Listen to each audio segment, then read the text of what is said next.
Good morning to all of you out there. You caught me off guard. We seem to be having some technical difficulties right now. But in any case, welcome to the program Agenda. I'm Cito Beltran. You are watching Agenda via Signal channels 8 and 250, as well as the Facebook platform of One News PH. We can also be seen on YouTube. Today is May 19, Tuesday, and truth be told, we are trying our best to stay positive. We are trying our best to stay hopeful, but I think it is now time to have an accounting. It is now time to start assessing what the government is doing.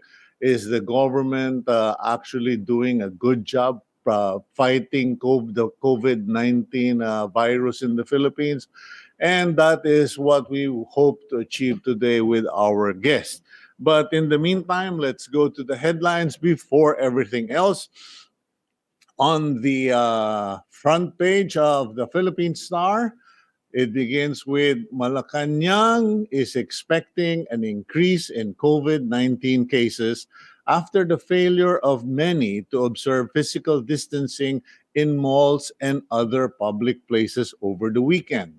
Presidential spokesman Harry Roque said if this continues, the Philippines may suffer the fate of other countries which had spikes in cases after relaxing restrictions. Health Undersecretary Maria Rosario Vergere reiterated that the battle against COVID is not yet over and that reopening establishments does not mean people must flock to malls. As for the province of Cavite, Governor John Vic Remulla, who earlier threatened to uh, to go back to ECQ, has ordered malls to be closed down temporarily until the establishments can make sure they can enforce physical distancing. Next up, the Philippine Coast Guard reports that one of the 8 overseas Filipino workers who escaped quarantine has been found and brought back to a government medical facility. The 49-year-old man, who also tested positive for COVID 19, was found at his home in Quezon City. Before escaping, he was at the quarantine facility for only 5 days from May 11th to May 15th instead of the 14-day requirement. Once cleared of the infection, the man will face charges for violating the Bayanihan to Heal as One Act. His family members in Quezon City are also undergoing COVID 19 testing. The search for the 7 other OFWs is still ongoing. More than 20 million Filipinos are expected to benefit from the second tranche of government's cash aid program. 12 million of these will be covered by the Social Amelioration Program or SAP. 12 Almost 5 million others who were left out in the first disbursement will now be given assistance, and 3 million individuals are set to receive help through the Small Business Wage Subsidy Program.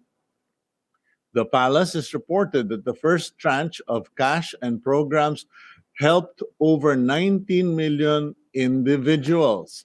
However, Malacanang reiterates that the new tranche will not cover individuals in general community quarantine areas or GCQs. And the leadership of the House of Representatives recalled the bill granting ABS-CBN a provisional franchise. The lower house is supposed to transmit the bill to the Senate. Deputy Speaker L. Ray Villafuerte and ACT-CIS Party List Representative Eric Yap both said that this development is mostly due to the proposal to give ABS-CBN a 25-year franchise. The previous bill, which was approved on second reading, would have allowed the broadcast giant to be on the airwaves until October of this year. Okay, so that's the headlines, and I hope you're all comfortable and feeling fine at home, and somehow managing more than 60 days under quarantine. Although for a lot of people, it's beginning to feel like, a dog chasing its own tail. Every time there's a deadline or the finish line is marked, it's extended and extended. And now Malacanang is talking about the possibility that this could get worse or be repeated. The cycle can repeat because of people going out. Now, whose fault was that? Whose fault is it that the malls were allowed to open, etc., etc.? Wasn't there a suggestion for the lifting of quarantines to be done on the barangay basis first, on the community basis first, so we can gradually just adjust everything as we go? But no, some people insisted we got to go back to MECQ, GCQ, and open up the construction, open up the malls, etc. And now it's gotten to the point where we are like a dog chasing its tail. Let's go to our first guest. I hope he's available already. We have with us a pediatrician, but more than a pediatrician, he is a medical expert on the panel for advising the President Duterte. He is on the COVID-19 medical experts panel. We have Dr. Richard Mata. Dr. Richard Mata, good morning to you, sir. Good morning, Sito. Good morning to everyone. Okay, Doc, I'll go straight to the discussion. And I guess the first question would have to be, as a physician and being on the panel of experts, where are we in terms of our battle against COVID-19? Because right now, the motto seems to be trace, test, and treat. And the problem is, after you trace, test, and treat, some will escape, some will go to the mall, some will do this, some will do that, and we're just back in square one or the beginning of the circle.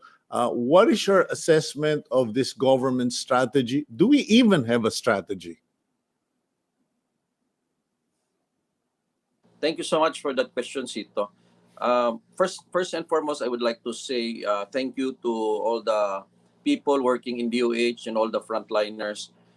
Of course, they're doing their best. And but with regards to this new disease, new virus, the whole world is actually baffled at what's happening, no? And the problem with us, because we're the third world country, we lack funds, and somehow we have difficulty of putting people back in their homes only because, I do believe it's on the economy versus the health issue. And then, of course, I cannot comment much on the economy if probably if we will prolong the ECQ, we might have a difficulty in a lot of things, especially on giving funds like from the DSWD. So I understand that point.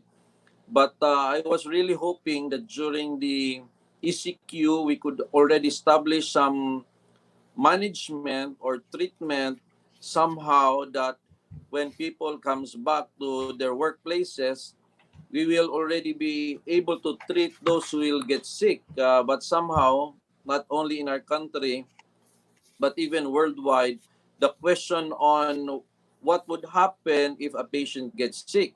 Because if we can provide a quality management, affordable management, then it's okay to go back to our workplaces as long as if someone gets sick, we can give them the medicine. But the problem now is that that's what we haven't reached it yet, and yet now we are, as you said earlier, people are already going back to the mall. So the fear of the second wave is really real, and actually the hospitals are bracing for it nationwide. So in other words, we are not yet there with regards to how to control this disease. Okay, let's do it step by step. We have the frontliners, physicians such as yourselves, hospital employees, nurses, etc. You people are doing your job. Whether there is a contagion, a pandemic or not, you continue to do your job regular or otherwise. So we cannot expect you to come up with policies, strategies, etc. But we need to have choices and we need to have a plan. There are several things being done globally. In Sweden, they're basically saying, okay, we have social distancing, okay, we have limitations to crowds, but let's stay as normal as we can and slowly develop herd immunity. And of course, they are now discovering that their projections for mortality is way higher than they had expected, Mhm. but it's not really wiping out the population. In fact, people are beginning to wonder if the Swedes may have something that is viable. That's Mhm. one. Now, the other option is what some of the other Western countries are doing. Basically, let's roll out hydroxychloroquine, let's roll out Zitromax, let's roll out interferon, etc., and plasma treatment. Mhm. Essentially, is if we can't stop the virus, let's make sure we are in a position to treat the diseases and increase the survival rate. Yeah, yeah, Now, yeah. what is going on in the Philippines? Because I don't know. I don't know. Do you know what the plan is? You're on the panel. What is the strategy?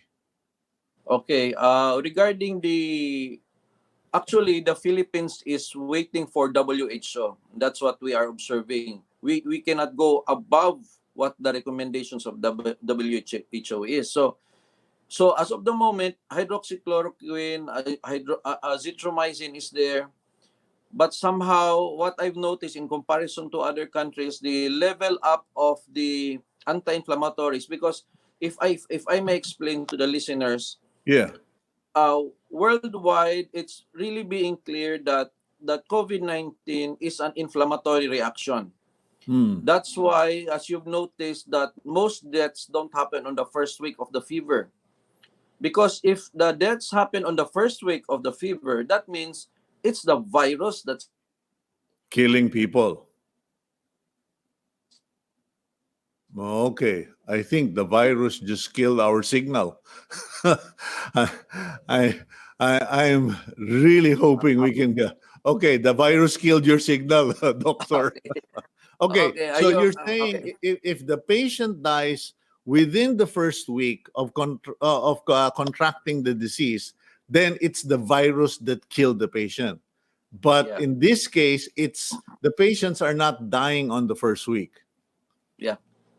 So the patients, as we noted, on the seventh day, going to the 10th day, they will develop some shortness of breathing. That's for the adult side.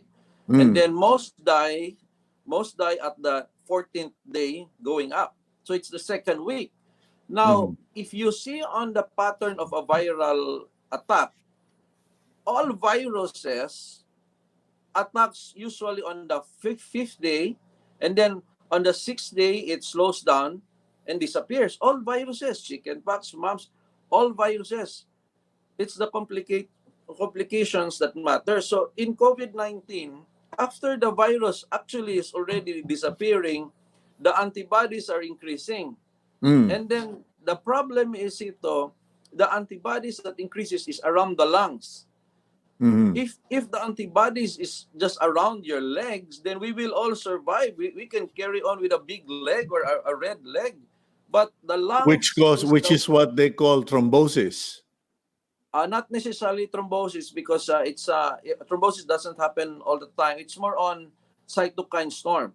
It's Okay. the reaction of the antibodies increasing, Mhm. causing fluids coming in, because thrombosis is just the blocking of the arteries. Okay, But on for the sake of our viewers, the cytokine storm that Dr. Mata is referring to is an established observation abroad where patients who get COVID-19, their their immune system produces so much antibodies, it not only attacks the foreign virus, but actually attacks the body of the patient and leading to organ failure. You were talking about Dr. Mata, fluids filling up the lungs. Yes. Please continue. Yeah, so it's a normal reaction for the body to respond to an attack. It's Mm. like the armies of the body responding to the attack.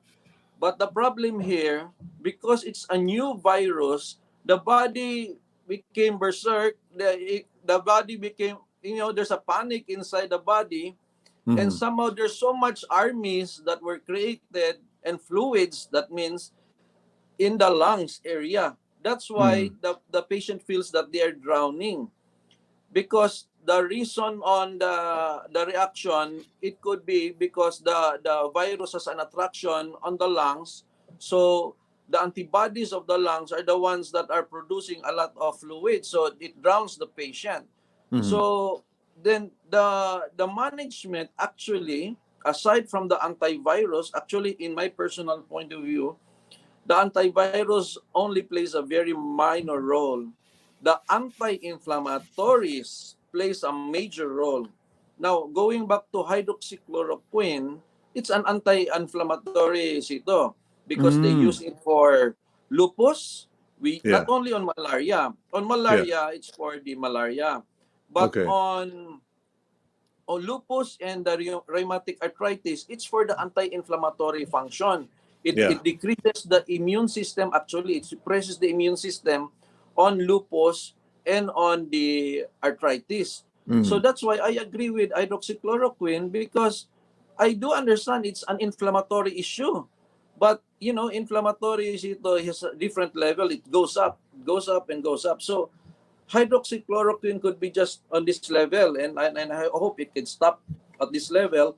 But if it surpasses the power of hydroxychloroquine, we should have other levels that it could prevent. And if I will discuss that, next to hydroxychloroquine would be, actually, the steroids would be the next anti-inflammatories, Yeah. the tocilizumab, which is another anti-arthritis, which is already known to have good effect, and the plasma, actually, the convalescent plasma, which is the Yeah. blood But from the but other.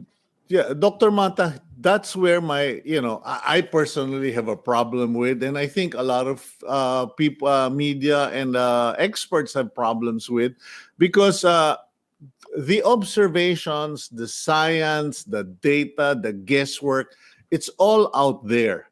All you have to do is just turn on your TV or go on your computer, and you can gather all of this data. But it goes back to what you said earlier.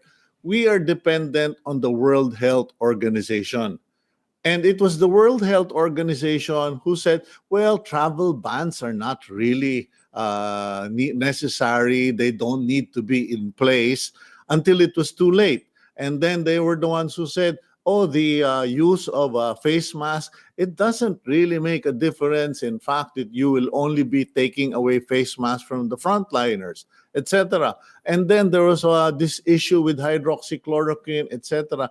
And the thing is, our experts are following World Health Organization and the DOH, and they're left floating. In any case, I think we lost Dr. Mata there again. We will try to reconnect with Dr. Mata, but I think our viewers get the point. We are following people or advice of the World Health Organization, and in spite of the fact that the experience or knowledge on the ground is showing that we have options. And in any case, going back to the subject matter, or to the point of this interview with Dr. Mata, the what we're trying to figure out is, what's the strategy? Should the government go with simply trace, test, treat, and hope that someday someone will come up with a vaccine and we will all go.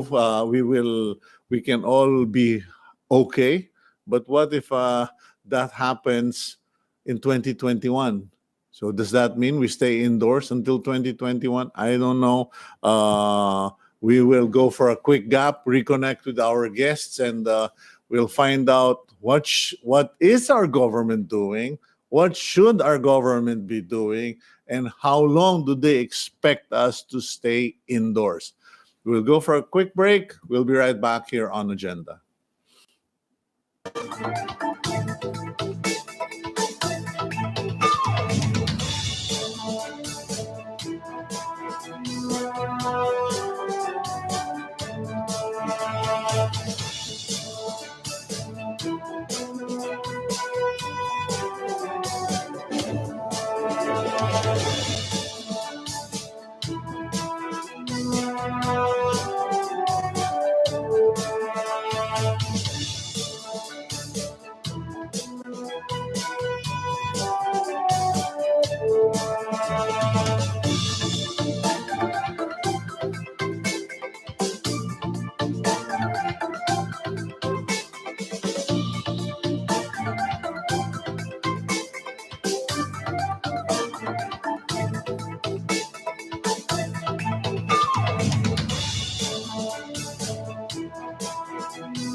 Okay, we are back on air, and we are trying our best to connect with our guests today.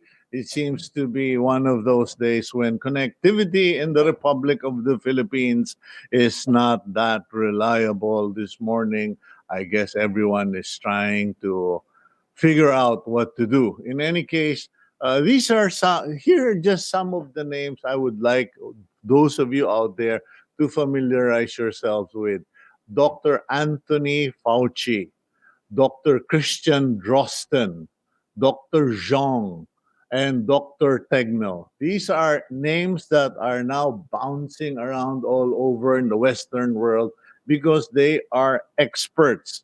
They've spent most of their professional lives specializing on viruses, virology, on pandemics, on anything from SARS to measles to to whatever. And uh, the question is, who is our Philippine version? Let's find out if our friend, our comrade in Congress, could have has any idea. Let's go from here. Let's go to Cagayan de Oro. Congressman Rufus Rodriguez, are you there? Yes, There. good morning, Comrade Cito. Okay, good morning, Congressman. I'm really trying to connect with our earlier guest, Dr. Richard Mata, regarding the government strategy of dealing with COVID-19. And I just before introducing you, I mentioned that the United States has Dr. Anthony Fauci, Germany has Dr. Christian Drosten, Sweden has Dr. Tegnell, and Beijing, or the entire Republic of China, has Dr. Zhong. And they're all experts in what they do, and they are renowned and they are respected advisors and policymakers. Now, in the Philippines, I can't figure out who's our version. Do you people in Congress, and I mean that with all respect, Comrade Rufus, in Congress, have you heard of any real expert in the government panel who's orchestrating the medical protocol against COVID-19?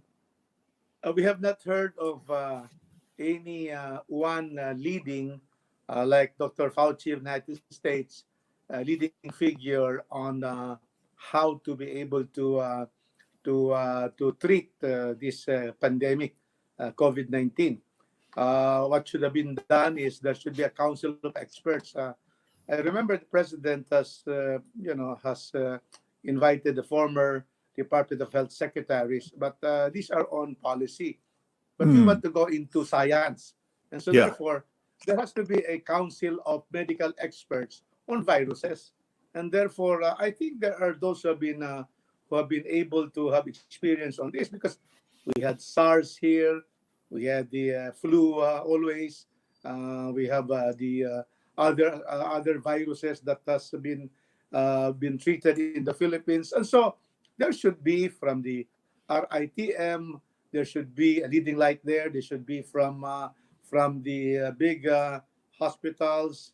We must have therefore from the DOH, and then there should be therefore account. If we don't have one a big name like Dr. Fauci of the United States, then we should have a council of these experienced medical experts on viruses, Sito, Comrade Sito. Okay, let me just set this straight, Congressman Rodriguez. Okay, just for the record, I am not criticizing the IATF. I am not criticizing any of the people advising the president.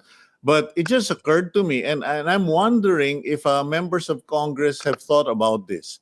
Many of the people in the IATF now are mostly political appointees. Many of them are military, and hey, they're doing a good job as far as implementing the policy or the directions are concerned.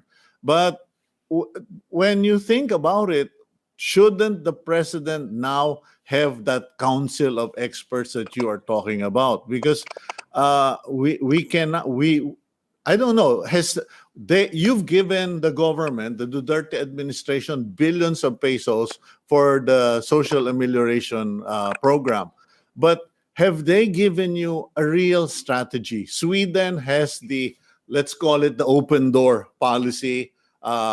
They will do social distancing. They will do certain protocols, but they don't have lockdown. China has extreme lockdown, and the other countries are doing, let's treat them and fix them. Did Congress receive a strategy from the IATF or from the administration?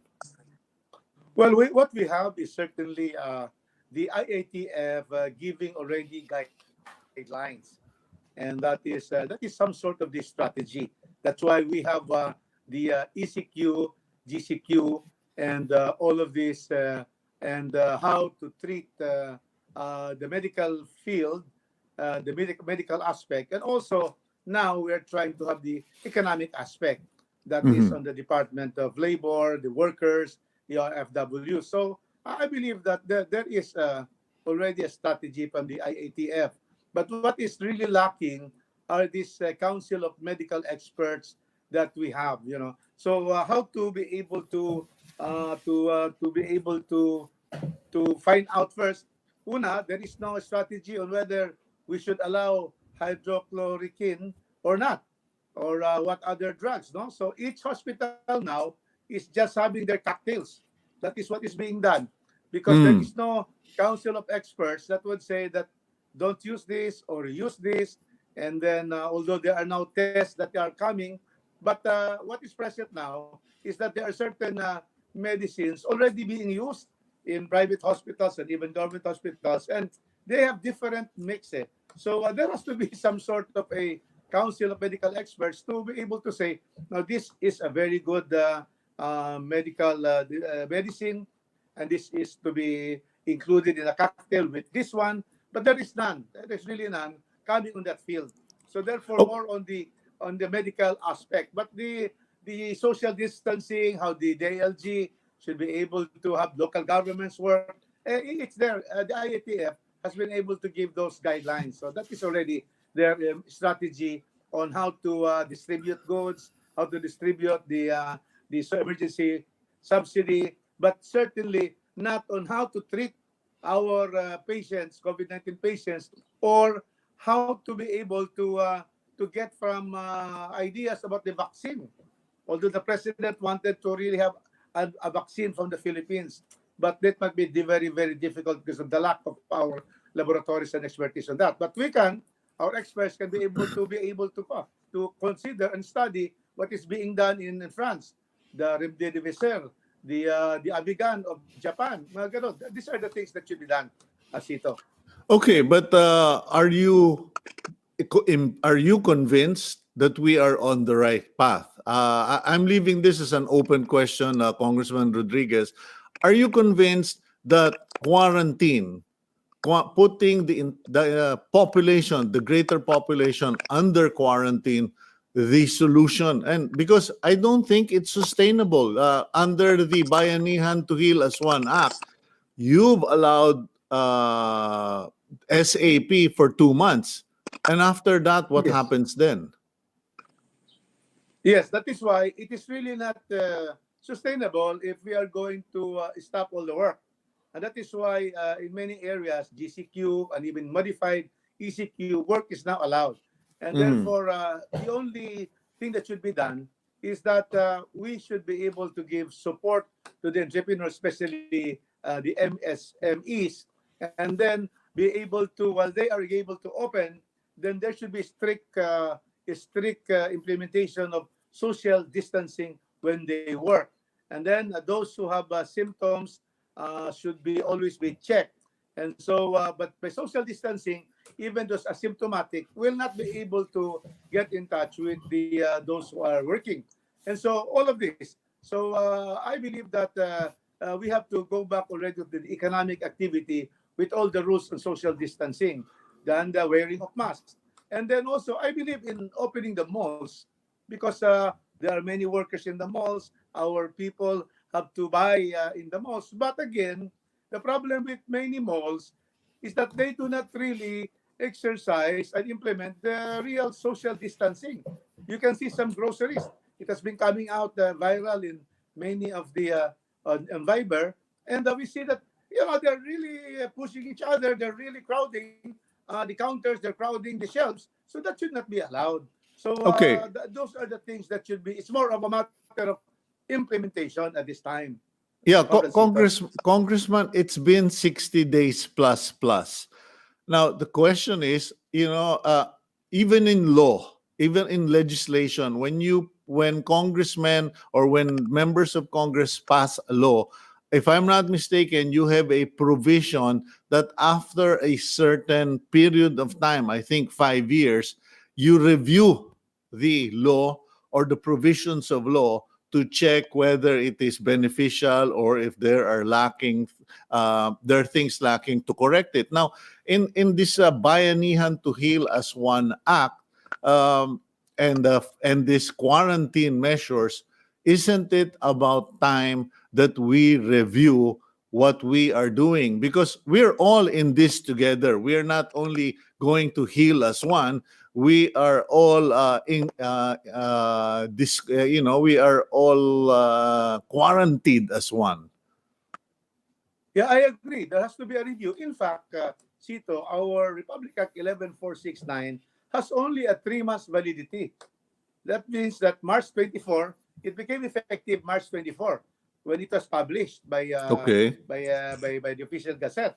Yeah. So March 24, then April, May 24, by June 24, this will end unless Congress will extend it. So I think at this time now, the president has been submitting weekly reports as required, and some of us are reading the reports, we see the summaries, but then the review should already start now because by next month it will expire.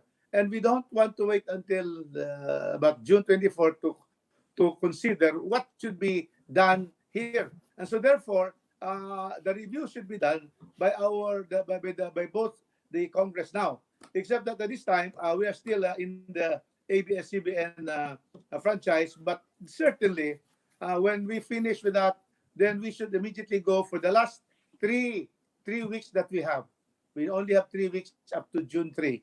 We should be able to review that and also pass legislative measures like the economic stimulus bill so that it can complement the Bayanihan to as one. You only have to move forward. You only have until June 3, and then what? You go into recess? Into summer break. Into summer break for how long? For about 2.5 months, because we come back July Well, 4th Monday of July for the State of the Nation address of the President, and we start our session also at the time. Yes. okay, I will just ask the questions quickly, even with a short answer, so I don't eat up so much of your time. You're saying we need to review. You agree that we need to review the government's strategy, the implementation of the Bayanihan Heal as One. We already have a problem. You gave how many billion pesos to the administration, and SAP was supposed to be distributed. The distribution is slow. To be kind about it, is slow. And now they've announced that they're asking for a second tranche. They're asking more money from Congress. And they've also announced, at least the spokesperson, Harry Roque, has announced that only areas under ECQ and MECQ will be given money. Now, is that in accordance with the provision of the Bayanihan Heal as One Act? The pronouncement of the administration that the second tranche, which is the second month, would be only be given to ECQ and M modified ECQ, will be against the law itself, because the law provides for the giving of the emergency subsidy, which is the SAF, the Social Amelioration Fund, to all 18 million low-income households. It does not distinguish between ECQ and GCQ. If we only give the second tranche, the second month, that will be unfair and unjust, because and against the law, because most of our country now is on GCQ, and they will not be able, the low-income families, they will not be able to receive the second month. Now, in Metro Manila, it's 8,000. In Cagayan de Oro, it is 6,000. So they will only be having the 6,000, not anymore the additional 6,000. And since the lockdown was imposed all over the country, since the community quarantine, whether ECQ and GCQ, we were all placed on quarantine March 15. So for 2 months, March 15, April 15, May 15, certainly the people already suffered because there was no work, there was less work, there was no livelihood. And so therefore, I believe that all of this, the two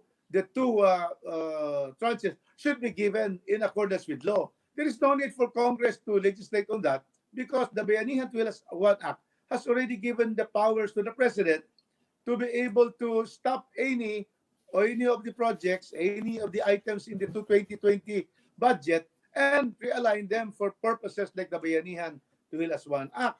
And that is why the President we have 4.1 trillion, which is the 2020 budget. Now from that, he will be able to realign, to be able to give more. If the 200 billion is not enough, then we can get more by stopping other items and give it to the second tranche to our people, Sito. So from this point onwards, he has to get the money from his budget and not go to Congress for additional funding.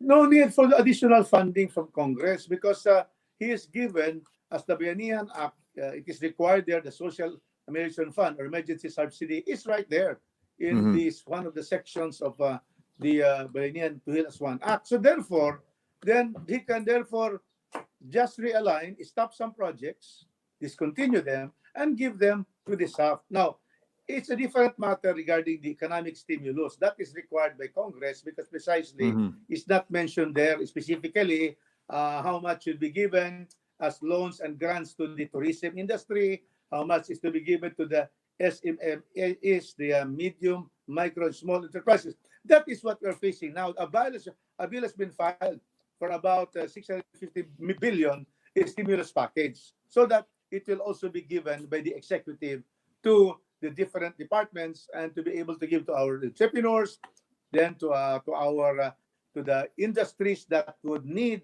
immediately this kind of economic stimulus, so that our economy can also grow even at this time. Okay, let me shift to the other topic, the original topic for this interview, which is the ABS-CBN franchise. the proposed bill was pulled out. The initial reason given was that you cannot process a bill for first and second reading on the same day or the same date. And then the other reason is because some people want to put it for 25 years instead of 3 months. Now, what is the situation regarding the bill, Congressman Rodriguez? Well, the Constitution under Article 6, the legislature, Section 26, Paragraph 2, are the requirements for passing a bill. And it says there that no bill passed by either house shall become a law without passing 3 readings on separate days. Now, because of our enthusiasm, we last Wednesday, because we wanted to really make sure that what the NTC did will be undone, and that is the unconstitutional, illegal cease and desist order. So we wanted already to give a provisional franchise to ABS-CBN, so it will be back on the air. So therefore, Wednesday, the first reading and the second reading were done the same day, and that will be in violation of the Constitution. And so therefore, we yesterday, Speaker Cayetano had the leadership recall it back to the plenary for deliberations and then later on for amendments. Now, so the situation is this. Yesterday, we started back the deliberations because it's back. It has been recalled, the approval and second reading, and it ended only when one of the those interpolating already moved that it should be referred back to the Committee on Franchise. That is a very big step backward. That is that's precisely what we do not want.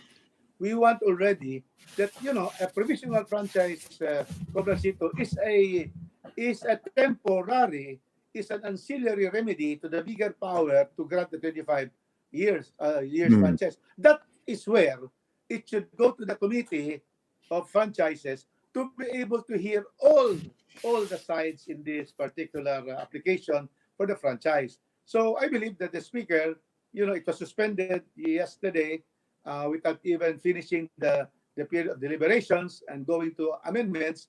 It already is ended. But I believe that this will be put into order by the Speaker when we resume this afternoon.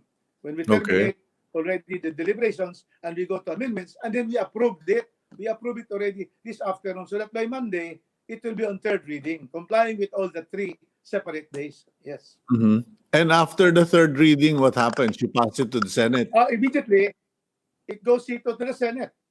And if Okay. we are able to finish this afternoon, because actually it would have been finished yesterday, we could have proceeded with the deliberations and the amendments portion.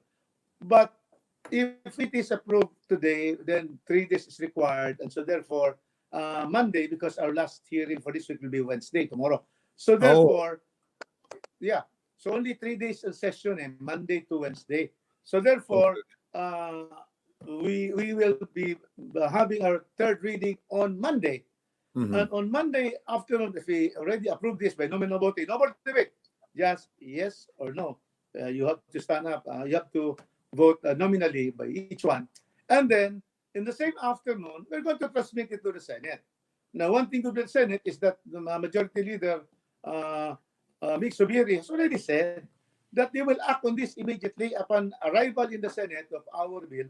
They're going to discuss this. Now, it can be that they will amend it, they may have a longer term or whatever, or they may adopt our version. If we adopt our version, it may be approved on Wednesday next week. And if approved Wednesday next week, then it is sent to the President on the last week of May. And so therefore, the President can already sign it and we can reopen already ABS-CBN. That is the situation now, Sito, that we have. If the President, and I don't want to, I don't want to cause intrigue or anything. If the President decides, ay, hindi ko pipirmahan yan, of course, by law, it passes into law. But how long, how much more additional time will ABS-CBN have to wait until it passes to law if the President refuses to sign it? Yes, that's the problem because if he will not sign it, then 30 days is the time that it will lapse into law. From the time it is sent to Malacanang is 30 days. If he does not sign, then it will lapse into law and it will be 30 days. And it's a long time.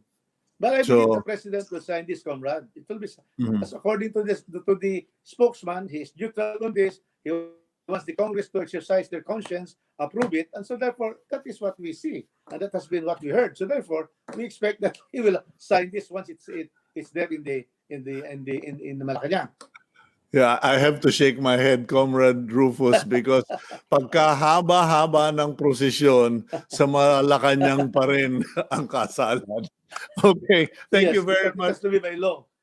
Yeah, thank you very much, Congressman Rufus Rodriguez. I personally look forward to the day when you call the government representatives for the assessment of their plan, their strategy, because I'm very concerned. There are a lot of people there who want to know what exactly is the plan, what is the goal, and when do we get to go out as free citizens once again. Thank you very much, Comrade Rufus Rodriguez. Please stay safe, stay strong, and stay healthy. Thank you, and you too, Comrade Sito. Stay safe. Okay. Thank you. God bless you, sir. Okay, that's Congressman Rufus Rodriguez, and let's go right back to our earlier interview, Dr. Richard Mata. I hope we have a better connection this time. Dr. Mata, good, back to you. Good morning again. Oh. Am I okay now? Am I okay with the Your signal? audio is okay. I just can't see you on camera. I don't know if your camera is off. Wait for a while. No, it's open. Okay. Let's try to remedy that. And in any case, we will go back to Dr. Richard Mata because I do want to give him more time to explain or what he suggests should be done because it's a problem now. It's become a problem because things are beginning to unravel or fall apart or just get really stressful for a lot of people. Malacanang, the presidential spokesperson, was quoted as saying, "Yes, we are threatening people. Yes, we are scaring people." Because there are not enough beds in the hospitals if we have an outbreak. And if there is an outbreak, we will bring everything back to ECQ. And then, of course, there's the issue of malls. Governor John Vic Remulla initially threatened to bring back ECQ, but I guess he chose the wiser option, which was to close the malls. Now, we're not against the malls. We're not against going back to business. I'm not, okay? But there have been enough voices who've said from the start, let's do this little by little, okay? Let's start in the barangay. Let's identify who in the barangays are sick, what barangays are clear of COVID-19, and we can then from there escalate slowly but surely. Let's go back to Dr. Richard Mata. Are you there? There we go, Richard. Okay. Okay, so just a quick questions and answers, Dr. Mata. We already talked about medicines being available. Right now, what is the sentiment of the panel of advisors advising the president? What should the direction be? Should it be medicine or should it be management? Okay, thank you for the question. Actually, there was this WHO in China PDF file that was released on February regarding recommendations or suggestions on how to manage the COVID patient. And this one was not tackled, as I do believe so, because actually I was there in Malacanang, that's before the lockdown, but after the lockdown, I had some limitations on my communication with them, and there was no call actually for any meetings regarding the approach. But I just want to highlight the WHO recommendations or suggestions, which I do believe should be the path of our government on should we agree with these WHO recommendations. This is Okay. from the internet, you could look at it. But the first thing they say, It's page 37, clinical management of severe and critical ill patients. So, the value of ECMO in the management of critical ill patients. Ano ang ECMO, ang ECMO is a special machine. Meron po tayo niyan sa National Kidney Institute.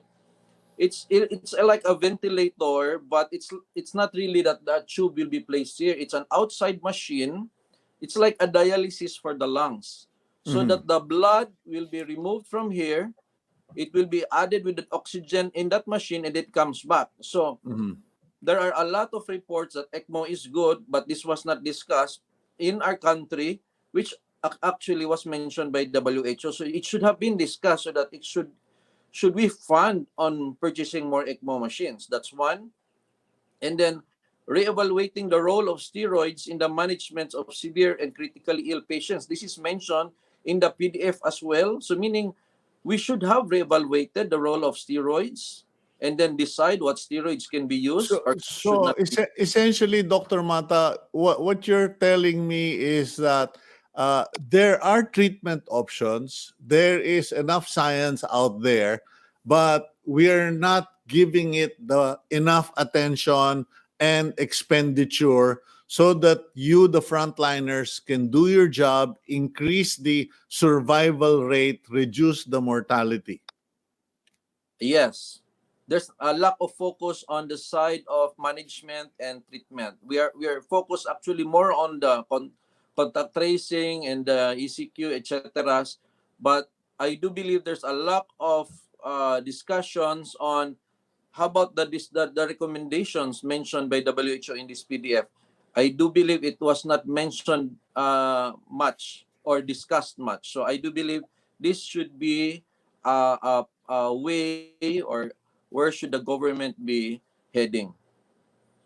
And to add, Okay. Sito, it was also mentioned here, the use of IVIG and also the use of convalescent plasma should be analyzed. So meaning WHO already made some lineup of possibilities, but in this paper, this was not a law for them. It's just a suggestion to evaluate these things, because these things somehow made a good effect on. What is the situation right now for physicians like yourself? Okay, the treatment options are there. Some of them are not validated or licensed by the FDA. If I'm not mistaken, there are some countries or states that have passed laws or some protection for physicians under the pandemic condition, meaning if you are trying to save a life and your only treatment option available is something that is not licensed, cleared, or allowed by legislation or of the FDA, these laws would protect you. Is there such a thing under the Bayanihan to Heal as One Act or any issuance of the DOH that protects you? I haven't read anything like that, Sito, but I really agree with that kind of approach, because it will allow doctors to, we have our own ideas in a lot of things, and we want to do something, but if there's some such things as no protection against for the doctor, so we are afraid to do more than the borders of what we know. Okay, well, I'll have to schedule you for another interview, Doc Mata. But in the meantime, I'd like to thank you for at least being honest about your assessment and for sharing the stuff that hasn't been shared, like that ECMO option. That's, I think, that oxygenator, blood oxygenator, if I'm not mistaken, because in many cases where COVID patients have very low blood oxygen, and while they are acting like me, the oxygen level could be drastically low, that you would have a stroke or a heart attack, and which is what's happening. In any case, thank you, doctor, and I hope we could get to talk, because there's also a big issue about evaluation or analysis of all the patients that have died, because that seems to be the basis for national policy. kung Yeah. ilan ang namatay at sino ang mga namatay, yun ngayon yung pinagbabawalan dito sa lipunan na lumabas. Like many of those who died were senior citizens. So just based on age, we created policy. And then the children, based on age, we created policy. But there is really no analysis presented or case investigation of all those mortalities. I hope you have access to that, and please let us let us know so we can discuss that in another interview. Thank you very much, Dr. Richard Mata. Thank you so much. Okay, that's Dr. Richard Mata, and we will ask him back because unfortunately we had a problem with the connections earlier, and we will try to get more information from him as we go on. Now, okay, let's go to our next interview. I'm sorry if I tend to be a bit hyped up because. It's really getting on my nerves, ladies and gentlemen. I have to be honest about it.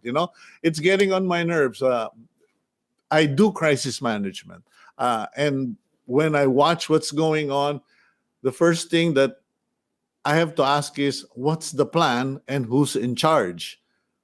We have spokespersons talking about what they're doing, but we don't really have someone who's saying, I'm in charge, and this is the plan, and this is the goal, and these are the people who are in charge. But in any case, let's go to our next interview. We have on the line Father Jerome Ceciliano, Executive Secretary, CBCP Public Affairs Committee. Father Jerome, magandang umaga sa iyo. Good morning, Father. Good morning, Tito. Good morning. Okay, there's a lot of questions to ask. I think first and foremost would be the statement of some priests, parish priests or bishop who have criticized the policy of government to limit the participants in Catholic masses to 5 or 10 people. What is the position of the CBCP on the matter? Well, actually, the CBCP has kept mum on this, and it was the Archdiocese of Manila, the Apostolic Administrator, who raised the issue about the limitations imposed on the attendees going to churches to attend masses. It was, I think, a valid observation because, if there are people already going to malls, I think it is also right that we do not limit also the people going to masses for as long as we adhere to the safe health standards or protocols that be enforced. So I think the Apostolic Administrator of Manila raised that issue in the sense that we need to adhere to health protocols. But then again, it was not heard, I think, by the IATF. Okay, now in that critique, I remember that the bishop had mentioned that the problem with policymakers is that they do not consult the affected or concerned parties. Now, in the case of the Catholic Church in the Philippines, has there been any sort of consultation regarding the plans and actions that the government intends to take in their fight against COVID-19? Well, yesterday, the Archdiocese of Manila, I'm speaking for the Archdiocese of Manila right now, because it was the Archdiocese of Manila that was invited by a sector from the IATF in order to be heard about the plans, the protocols, and the guidelines that the Archdiocese prepared. So yesterday, there was a discussion on that matter, and today it was supposed to be presented to the National Task Force against COVID-19. However, it was postponed because many of the members of the National Task Force will be appearing at the Senate hearing. So it will be rescheduled for a Thursday. So hopefully by Monday, the IATF will get wind of what's going to be discussed on Thursday, and let us see if the IATF will consider all the concerns raised by the Archdiocese of Manila. Okay, I remember that in an earlier announcement, the IATF spokesperson said that with regards to the exercise of religious beliefs or practices such as masses, the concerned parties should discuss their plans and how they will go about it with local government officials. Now, how does this work for organizations such as yourselves? I mean, they're saying magtanong ka na lang sa mayor o magtanong na lang kayo sa barangay captain. Well, there is a certain act that we need to really get those signal from the LGU. And I'm speaking of the humanitarian efforts that are being done by the church. So if, for example, you're going to distribute goods to the people, you really need to coordinate with the LGUs. But as far as the services are concerned, it is, I think, the policy of the IATF that is being followed. So we need to say, with such policy, so the church, I think, is really obliged to follow that particular guideline. Otherwise, we are going to be accused of instigating chaos, because in the first place, it is really too risky, for us also to gather. But then again, with all these limitations and with all the other institutions opening up, and then the people flocking to these places, so I think it is just logical for the IATF to reconsider the stand of the Catholic Church, especially the Archdiocese of Manila. By the way, Cito, it's the Archdiocese of Manila who's very vehement in its opposition to what the IATF ruled regarding the attendees of people to masses. Now, some other bishops, we didn't hear from them, but I think the Apostolic Administrator of the Archdiocese of Manila is the one really pushing that they lift the limits to the attendees. Yeah, Father Jerome, what is the impact of all of this on the Catholic Church or the various churches all over the Philippines? And please forgive me, I have to be quite forward about it, or to be honest about it. May mga nagsasabi kasi, pwede naman kayo, you can go online like all the other churches are doing. You can use your cameras. And in fact, if I remember, some of your priests, parish priests, are already doing that. They're already going online, and they're going on Facebook. But a few have said, well, apektado, or the Catholic Church is affected in terms of their sacraments, their I don't know what you call it, yung mga baptism, weddings, funerals, etc. They can't perform the sacraments, and as well as the fact that they're also suffering financially because there is no means for them to receive the donations or the tithes of their parishioners. Well, for one, the very concern of the Catholic Church right now is really to administer the sacraments. There are sacraments that we can still do, even if there's COVID-19 and even if there is quarantine. But then the most important thing for the people is the celebration of the Eucharist, the Mass. So a lot of people are asking the Catholic Church, when can we attend physically? When can we be there? But then, of course, we're really concerned also about the risks that this COVID-19 poses to the people. And so, therefore, we need to be very cautious. We need to be very prudent about the matter. And so, even if, for example, there might not be a financial, kumbaga, ay na natatanggap, yung finances na natatanggap ang simbahan, but that is not really the main consideration for the Catholic Church. Well, we are more concerned about the spiritual interests of the people. And so we need to give that. We need to give that to them. And people are clamoring, people are asking, and so we just need to explain that all the digital celebrations that we're doing have the same effects, and that the graces are also imparted on them.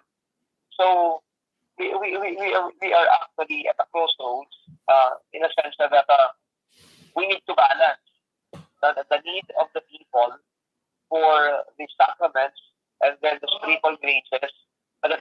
time, all these risks that are also, well, just everywhere. So we do not know where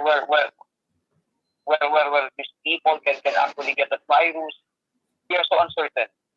And so therefore I told you that the prudence should really come in. Okay. In many instances, whether it's for testing or in the United States, where families just really want to reconnect and see each other, what they have resorted to are makeshift plastic curtains, mga gloves, etc., and PPEs. Are we going to see the same scenario, or or is the Catholic Church doing that at the moment? Are you conducting baptisms, weddings, confirmations na naka-PPE na yung pare at hindi na naka-abito, as they would say? Well, right now, the public celebration of the sacraments, the sacraments that you mentioned, baptism, confirmation, and weddings, we are not allowing that as of the moment. Mm-hmm. So what we're doing right now, anointing of the sick, but of course with all the necessary precautions, like wearing masks, gloves, and then using cottons. But as for the public celebration of this sacraments that you mentioned, so we are not yet allowed to do that. But with the coordination, of course, that we're doing right now, with the IATF, maybe in the future, we may be allowed to celebrate publicly on the sacraments that I mentioned. Okay, what about confessions? Are you doing teleconfessions already, Father Jerome? Medyo just trying to find something light to something to lighten up our conversation. Gumagawa na ba kayo ng teleconfessions or mobile confessions? Yes, confessions using telephone or the other gadgets is not actually allowed. Uh-huh. The reason for that is we need to safeguard the so-called sacramental seal of confession. So we don't want to expose the penitent.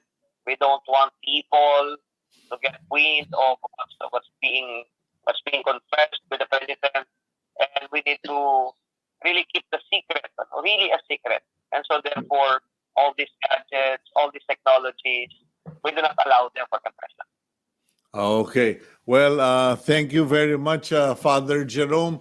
At least we got the side of the Catholic Church on some of these issues, and we do hope that things improve, and we pray that today, it's not today, but as soon as the IATF meets, that the concerns of Bishop Pabilio will be addressed, as well as the concerns of the Catholic Church. Please stay safe, stay strong, and stay healthy. And of course, God bless you, Father Jerome.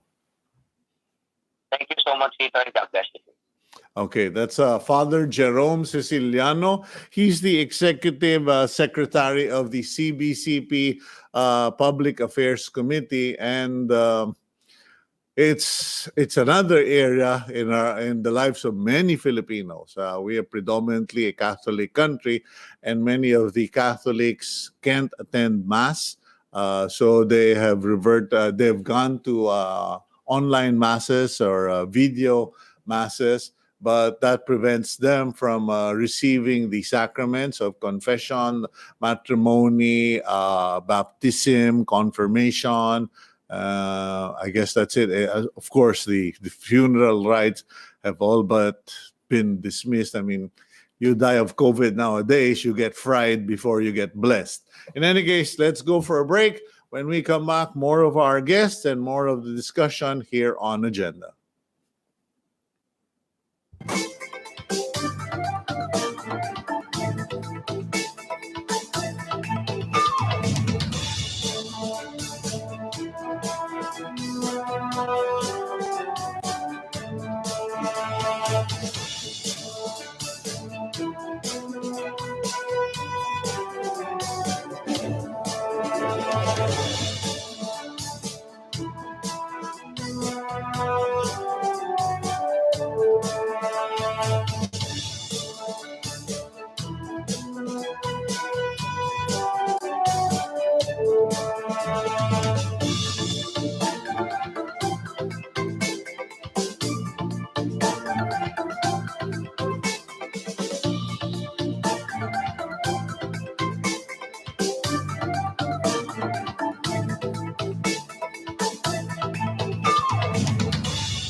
Okay, we are back.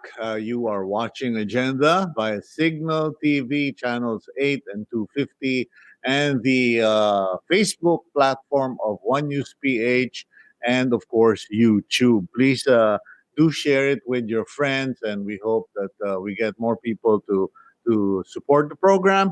And many of you who are on Facebook may have picked up a number of stories where various law enforcement agencies have reportedly arrested individuals who have been charged with cyber libel or spreading fake news, etc.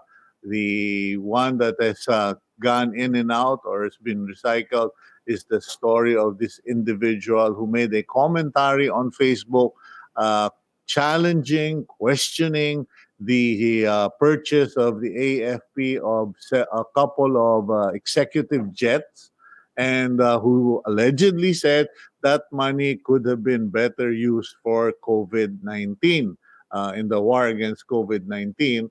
And the claim is that he got a call, a visit, or an invitation from a law enforcement agency.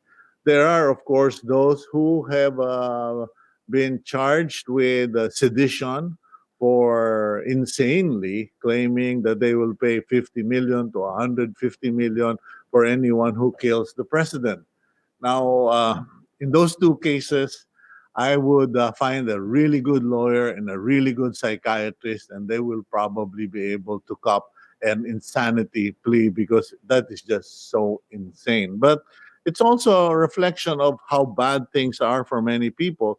They're so bored out of their skulls that they will go, do stupid things. And they are. That's stupid to do such things. In fact, the Bible tells us to pray for our leaders. And please, I'm not bragging, but I'm just making a point. My family and I pray for all our national leaders. I may be a critic at times. I may comment at times, but at the end of the day, before we go to sleep, we pray from the president down to the barangay tanods in our place. We pray for all of them because that's what the Lord said. Pray for your national leaders, and it all works out for you. Now, in any case, what's the subject matter that I'm leading into? Well, apparently there was a story that was posted on Facebook regarding the personal protective protection equipment, and it was posted by Assistant Secretary Mocha Unson of the what do you call this, of the OWA, and in that post of Mocha Uson, she used a photo, and people kind of jumped at her throat because they said that photo belongs to another story and has no connection with what you're saying.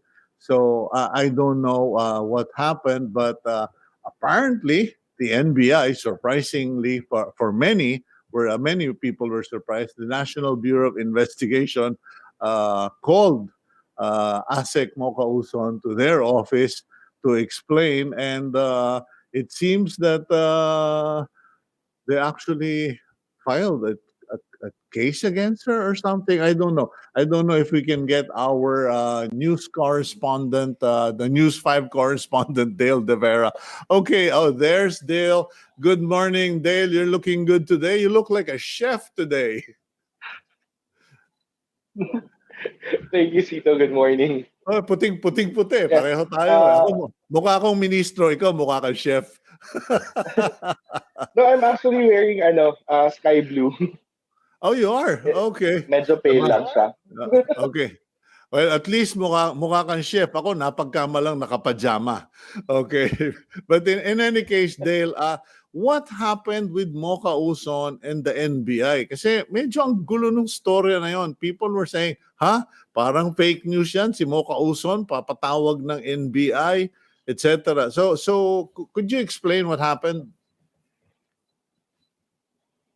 Actually, it was unusual for NBI to send a subpoena to a government official. Kasi what usually happens Like in the case of Pasig Mayor Vico Soto, he was only asked for a letter of explanation. He didn't need to go to NBI to explain himself. But for OWA Deputy Administrator Mocha Uson, Mm. last week she was sent a subpoena to go to NBI yesterday, that was Monday, and to explain her side. Just to just some background with regard to the complaint, Sito.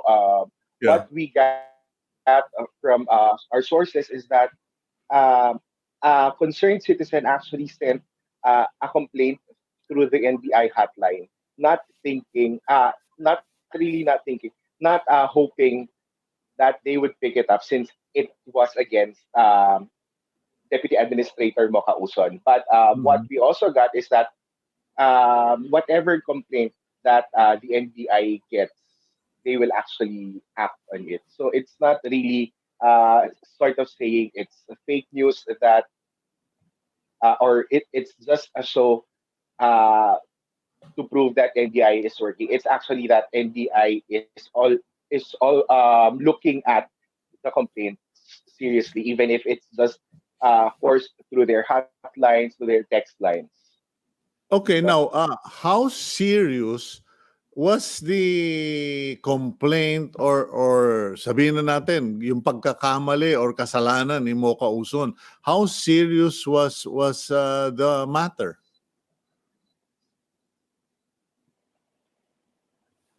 Okay. Sito, actually, it was a very serious issue since the NBI is actually against, is also in the fight against purveyors of fake news. But what the NBI Cybercrime Division is that although Mocha Uson admitted that although Mocha Uson said that it was an honest mistake, it may, her admission may not have an impact to the case itself, or the case will not be remanded or rescinded, but it might have an impact to what the evaluators or the prosecutors would say. Ang depensa niya, it was an honest mistake. But as far as the cybercrime group is concerned, sorry, under the law, you're not allowed to use a photo that is not authentic or not connected with your claim on the internet. Now, the thing is, kinasuhan ba siya talaga? Okay. Ngayon, wala pang kaso na naka-file at any court or prosecutor level.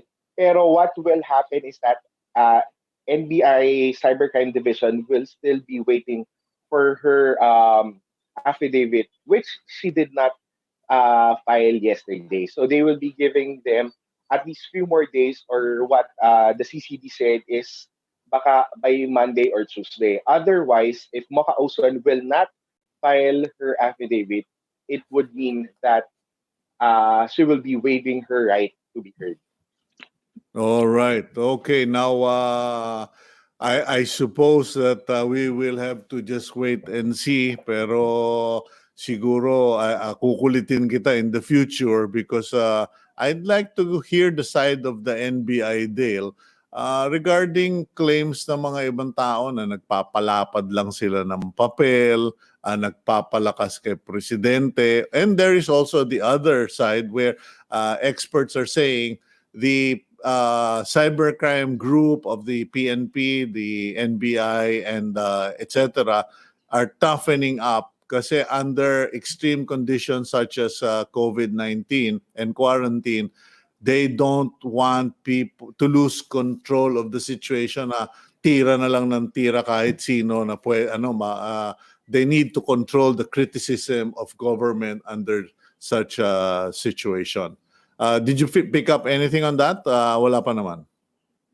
Uh, with regard to that, Sito, parang the CCD only reminded people to not just share information on their social media. Kasi nga, they are strictly enforcing yung provision sa Bayanihan Hilas One Act on Mm.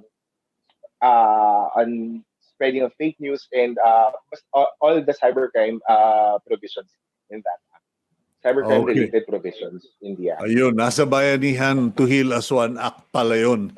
Okay, well, thank you very much, Dale, and thank you for joining me this morning. At least malaman lang natin ano ba talaga nangyari. Thank you, and please stay safe, stay strong, stay healthy, and God bless you, Dale. Thank you, Sito. Okay, that's Dale De Vera, our news correspondent from TV5, and they're still all on the job, coronavirus or not. Now we will go to our next and final guest. Well, let's go to an entrepreneur owner of Half Price. I wonder what this Half Price is. She owns the online clothing. Okay, there we go. Rica Del Rosario, you own this Half Price business. Good morning to you, Rica. Good morning, Sito. Good morning po sa lahat ng nanonood. Okay, medyo nakikita ko yung dami sa likod mo. And nakita ko yung kahon. It reminds me of my wife's arts and crafts room. Okay, so in any case, what is this Half Price business of yours? Half the Price or HTP clothing, we are into clothing of women before the pandemic. Gumagawa po kami ng damit and we sell it purely online through different platforms. And now po, dahil sa pandemic, nagpalit kami ng production into making PPEs and masks. Okay. Now, a lot of fashion fashion companies, even the big brands, big names all over the world have done the same. Now, but how do you make sure that your business remains is sustained after COVID-19? Kasi okay, ngayon tumutulong kayo, maganda yan. Pero syempre pag nawala ka, if you disappear from the market or from the public pulse, they tend to be forgetful. What are you doing to stay present in spite of COVID-19? To be honest, parang we can't really make sure na ma-maintain pa kung ano man yung naiwan before kasi lahat hindi na talaga stable. So the important thing na lang po today is to survive and yung growth is na-set aside muna namin. But also to maintain din kahit papano yung mga naiwan namin dati, mga ginagawa namin dati, we make sure na through our products now, the PPEs and the masks, ay na-apply pa rin namin kung ano yung aesthetics namin and also may mga iba't ibang designs and also the quality. Kaya sa tingin ko, nag-work naman po. Okay, and what about your customers? Hindi ba sila naghahabol? Kasi marami naman ako nakikita. I see a lot of people who are dressing up even at home. It's like they're playing they're imagining things like this is what I'm going to wear for Tokyo, etc. for when I get to go out. Nagpapantasya ngayon marami online. Now you're an online business, you're selling clothes. How are your customers reacting to this situation na nawala yung lineup mo? We tried to still post clothings po kasabay ng mga PPEs and masks.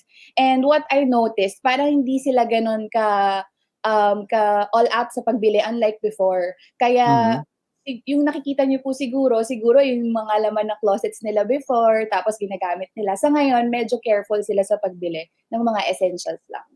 Okay, but there's a trend, an ongoing trend for where people are buying a lot of pajamas. Yes. Yeah. Opo. So yun, tama po yun, pambahay and workout clothes dahil yung mga tao ngayon, busy sila sa pag-iisip ng gagawin sa bahay, like working out, cooking, ganyan. So kung saan po kami pwedeng applicable, yun, gagawa po kami ng ganun. Okay, but yung pambahay ng panahon ng nanay ko, panahon namin, nung panahon ng nanay ko, duster as they call it. Panahon namin, shorts. Sa generation mo, you are quite young, Rika. What is the definition or what is a pambahay in your generation? Ang pambahay in this generation, coordinates. Yung mga terno ang top mo sa pants, sa pajamas. Or Yeah. yung mayroon kang katerno na pang tulog, yung nilalagay sa mata. Basta kailangan Instagrammable pa rin po. At fashionable. Instagrammable. Okay. Ganun palang word. Okay, pero yun ba yung mga yung mga tights or how do you call them? Kasi parang naisip ko lang spandex or something. Pero yung mga in your generation, the pambahay is yung mga stretchables. Silk po ngayon. Silk satin and silk. Yung mga social na mga Okay. yun ang mga Silk and satin. uh, Okay. No, the question is kasi napansin ko sa background mo and I don't know if our director can pull out so we can show your background, but I noticed marami ka pang material. Yan ba ay galing sa warehouse o meron kang continuing supplier? For the clothings po, hindi na po talaga kami gumagawa ng tumigil na kami kasi we're focused sa paggawa ng PPEs and masks kasi sa ngayon medyo mataas pa yung demand. And hanggang pa lang yung kaya ng workforce namin. Ito pong mga nandito, ito po yung mga naiwan from the normal before. Okay, last question for you, Rika. What advice could you give to your fellow people who are in the same business as you are online? What advice would you give them based on what you've come to realize with COVID-19?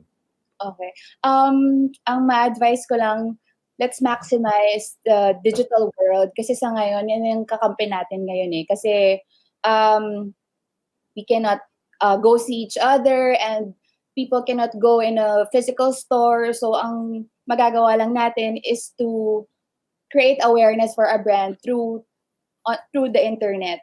And also, let's set aside first growth, yung business growth kasi parang imposible yan ngayon. What we have to do is to survive for the business itself and also for the people who work for us. Okay, that's a lot of good advice for your generation and for people who are doing business online. Thank you very much, Rika Del Rosario, and keep doing the business. And we hope that you come out of this safe, healthy, and strong. Thank you, Sito. Okay, God bless, Rika. Okay, and that's Rika Del Rosario, who shifted her online fashion business to making PPEs and face masks, and it would turn out to be a sustainable business, at least at the rate we're going. I hate to spoil your day, but probably another month, if not 6 months. In any case, that's all the time we have, and we thank our guests who joined us. We thank them for all their inputs, and we ask for your prayers as we pray for our leaders, as we pray for our community. Please include the agenda team on your prayers, because I have to be honest, there are days that you just kind of slug, even if you don't know if you're hitting the point or making the point. But we do our work and we need your prayers.